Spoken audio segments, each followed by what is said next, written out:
नमस्कार साथियों, नए दिन की नई शुरुआत एक नए ब्लॉग के साथ। और आज का जो ब्लॉग है वो कॉर्बेट के जंगलों में भ्रमण का है।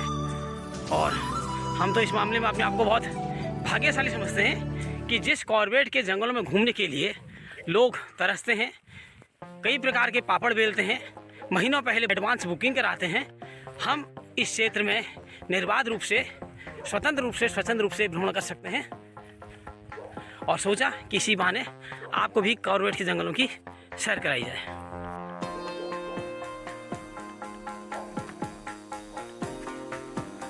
ये इलेक्ट्रिक फेंसिंग आप देख रहे होंगे, वन्य जीवों को आबादी वाले क्षेत्रों में आने से रोकने के लिए, ताकि वो आबादी वाले क्षेत्रों में उत्पात न मचा सके, परेशान न कर सकें। रात के समय में इन तारों में करंट बहता है, जिससे कि उन्हें करंट लगने पर वो आबादी वाले क्षेत्र में प्रवेश नहीं करते हैं, क्योंकि आवासीय क्षेत्र बहुत नज़दीक है। ये जो सड़क है ये कॉर्बेट पार्क के जंगल को और ढेरा गांव की सीमा को विभाजित करती है।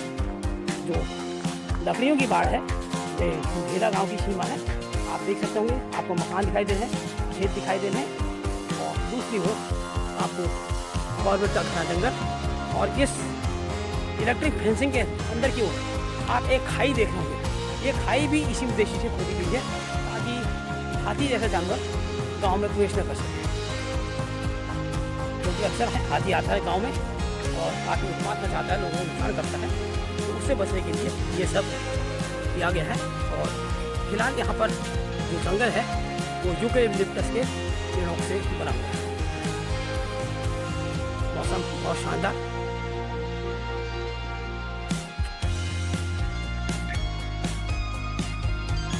घूमने के लिए एक आदर्श मौसम, आसमान में बादल लगे हुए हैं और हल्की हल्की ठंड है।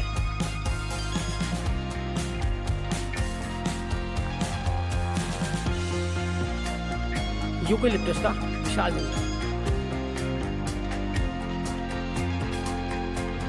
जंगल के ऊबड़ खाबड़ रास्ते, पतली सी पगडंडी जो अभी तक एक चौड़ी सड़क के रूप में आ रही थी, वो धीरे धीरे एक पगडंडी के रूप में परिवर्तित हो गई है। हालांकि सड़क बड़ी है, लेकिन आवाजाही न होने की वजह से ये एक पगडंडी में परिवर्तित हो गई है। और सामने एक विशाल वटवृक्ष आपको दिखाई दे रहा होगा, बहुत शानदार। कॉर्बेट क्षेत्र में आपको इस प्रकार के दृश्य देखने को मिलेंगे, और यही कॉर्बेट की खूबसूरती है। दूर आपको ढेला गांव के मकान दिखाई देते हैं। वीडियो बनाते बनाते मेरे साथी उससे थोड़ा आगे निकल गए हैं, और बहुत दिनों से हमारा ये विचार था कि किसी दिन इस इलाके में घुमा जाए।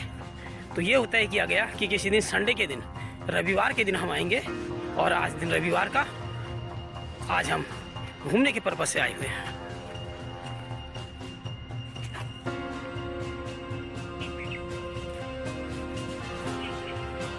बंदरों का झुंड खेतों में दौड़ता हुआ, और अपनी फसल की सुरक्षा करने के लिए किसी ने ये मचान बनाया है खेत के बीच में। और ये सामने देख रहे होंगे, किसी ने अपने पुआल रखने के लिए, सूखी भी पराली रखने के लिए एक छोटा सा कंस्ट्रक्शन तैयार किया है, और जिसके अंदर भूसा रखा हुआ दिखाई दे रहा है। और घूमते घूमते हम आ गए हैं गुजरों की बस्ती में, जो कि पशुपालक हैं, गाय भैंस पालते हैं और रामनगर क्षेत्र में दूध की सप्लाई करते हैं। और ये पराल वो दिख रही होंगी, पराल है। हरियाणा पंजाब के किसान तो पराल को जला दे रहे हैं, लेकिन हमारे उत्तराखंड के किसान इन परालों को एकत्र करते हैं, क्योंकि ये चारे के रूप में भी इस्तेमाल होती हैं, और पशुओं के नीचे बिछावन के रूप में भी इस्तेमाल होती हैं, और गोबर और उनके मूत्र में मिल करके ये एक जैविक खाद तैयार करने का कार्य करते हैं। बहुत बड़ा क्षेत्र जो खुला हुआ है।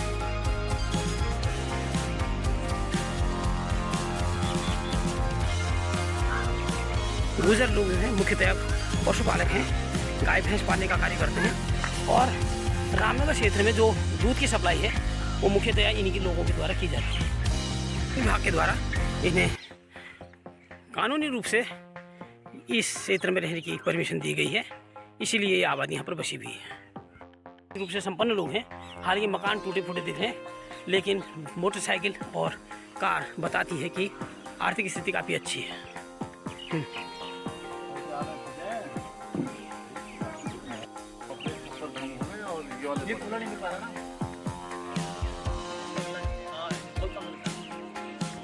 ये इनका पारंपरिक आवास जो कि मिट्टी और पुआल से बना हुआ है, और अब धीरे धीरे समय बदला है और अब आधुनिकता आ गई है इनके जीवन में भी।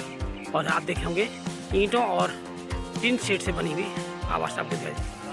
और जी क्या हाल है? बढ़िया।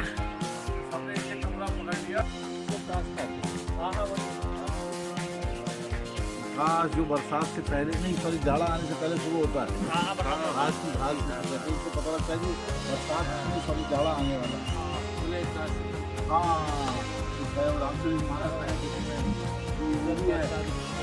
हाँ, राम कहते हैं लक्ष्मण जी की घास रावण से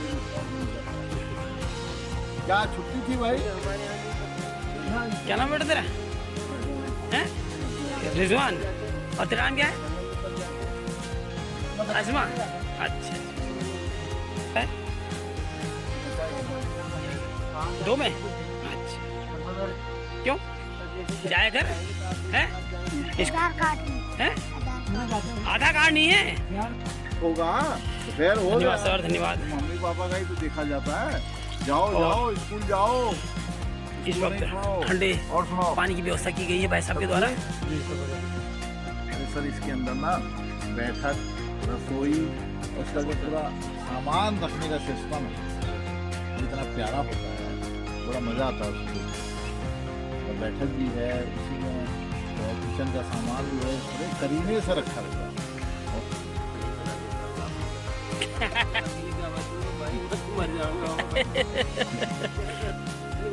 अकेले बुढ़ापे में तो ज़्यादा ज़रूरत है, बच्चों को और बुढ़ों को तो ज़्यादा जरूरत। पहले से भी गाय ज़्यादा रहे बाजार, यहाँ बट्टी बाजार, बाजार भी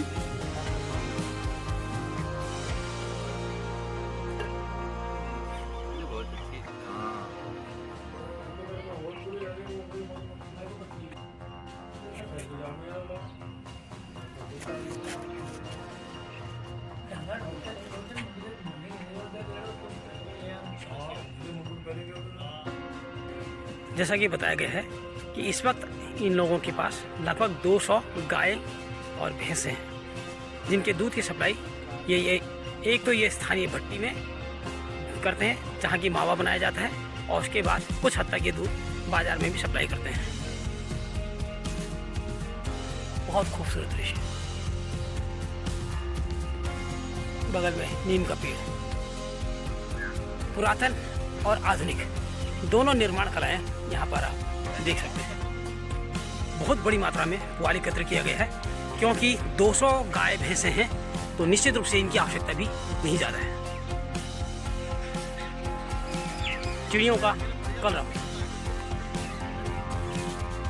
और मार्ग फिर से चौड़ा हो चला है, जीपेबल रास्ता है। जैसा कि आपने देखा होगा कि जो खत्ते स्वामी थे उनके पास बाइकें और कार इत्यादि हैं, तो इस रास्ते को देख करके लगता है कि उनका आना जाना इसी रास्ते से होता है।